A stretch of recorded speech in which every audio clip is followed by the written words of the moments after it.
Good morning, church. This is our book for this morning. It's called 4 Feet, 2 Sandals. It's written by Karen Lynn Williams and Khandra Muhammad, illustrated by Doug Chaka.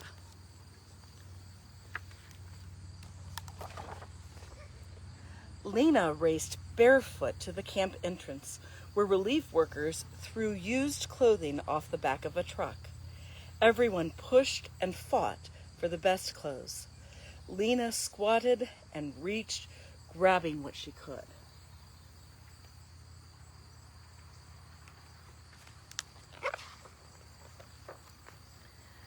The crowd began to leave. In the dust at Lena's feet lay a brand new sandal. It was yellow with a blue flower in the middle, and when she slipped it on her foot, it fit perfectly. Lena was 10, but she had not worn shoes for 2 years.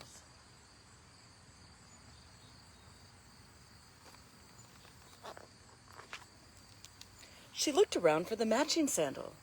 A girl stood nearby. She was thinner and darker than Lena, and she wore a blue and yellow sandal. Assalamu alaikum, Lena greeted her. Peace be with you. The girl only stared. She was dressed in a shalak kameez. Her feet were cracked and swollen, as Lena's had been when she first arrived in camp. Suddenly, the girl turned, taking the matching sandal with her.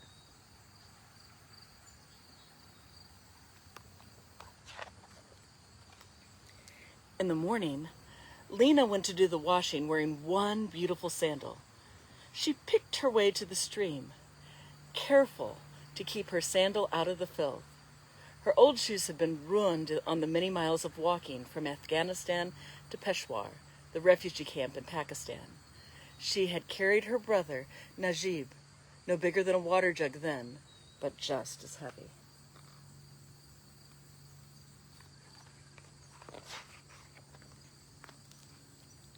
When she looked up from her scrubbing, the girl from yesterday was standing over her.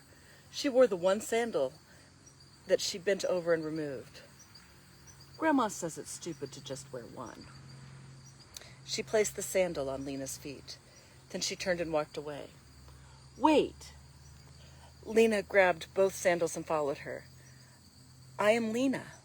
The girl turned slowly. I am Feroza. Lena held the sandals out. We can share. What good is one sandal for 2 feet? Feroza frowned. You wear both of them today, and I will wear both of them tomorrow, Lena smiled. 4 feet, 2 sandals. Feroza smiled too. She took the sandals and put them on. Tomorrow they will be yours. The 2 girls greeted each other as they carried their jugs for water the next day. Lena put the sandals on, and they waited together in the long line. Everyone in the camp was waiting for a new home. Mama went to meetings about being resettled. The girls stayed in Lena's tent with Ismatu and Najib. They were careful to keep the sandals away from the 2 boys, for Ismatu wanted to pull at the flowers and Najib wanted to chew on them. My father and sister were killed in the war, Lena told her friend. Mama and I had to run with Ismatu and Najib in the night. Feroza nodded and 2 tears ran down her cheek. I have only my grandmother now.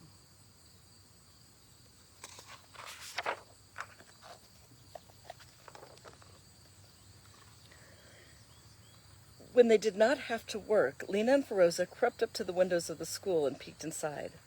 The school was small, with only enough room for the boys to study.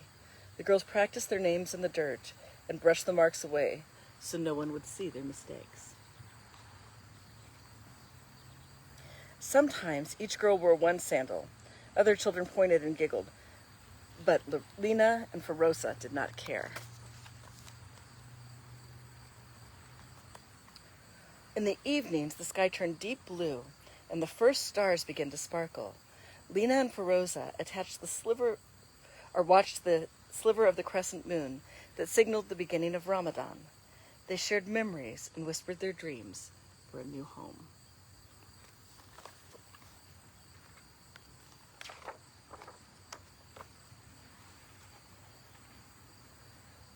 One morning, they went to the stream and washed their sandals to keep them looking new.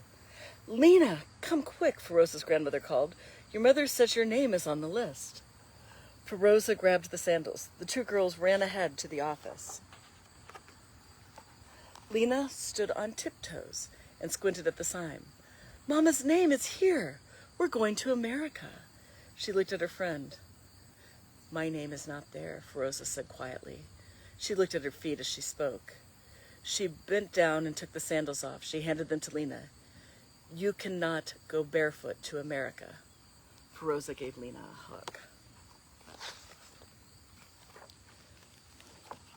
When it was time to leave, the relief worker gave Mama a large square white bag with numbers on it. "All of your important papers are in this bag," he said. Feroza and her grandmother came to say goodbye. Lena pointed at her feet. "Look, Mama saved her sewing money. She bought us shoes for America." "Real shoes." Feroza admired the new black leather. "Here," Lena said. "It's your day to wear these." The tears in her eyes were not for the sandals. "As-salam alaikum," Feroza said as she took the faded yellow and blue sandals. "Peace be with you." Lena followed the others to the bus. "Wait," Feroza called as she ran to her friend. "You must keep one." She handed Lena one sandal. "What good is one sandal?" "It's good to remember," Feroza held up the other sandal. 4 feet, 2 sandals.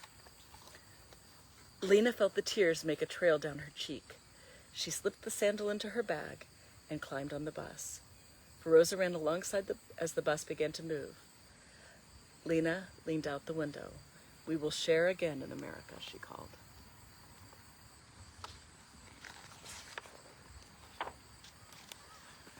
So this is a story about two girls who shared something really important. Could you imagine only having one shoe to wear? But they each had found one sandal, and they decided to share it. So one would go barefoot and the other would wear both of them, or sometimes each of them would wear one, as a reminder that what they had, they shared. Now, the girls, Lena and Feroza, were refugees. So people who flee their country because of fear of persecution are called refugees. At the time of writing this story, there were more than 20 million refugees worldwide. The majority of these people who are refugees are children. The story is based on Kandra's experience with refugees in Peshawar, a city on the Afghanistan-Pakistan border. Decades of war and instability in Afghanistan have forced millions of Afghani people to flee their homes in neighboring countries. Many of them live in makeshift camps in and around Peshawar. Some, like Lena and her family, are able to find safe haven in resettlement countries in Europe or in the United States. Though the story is based on a camp in Peshawar, the experiences of children like Lena and Feroza are shared by refugees throughout the entire world.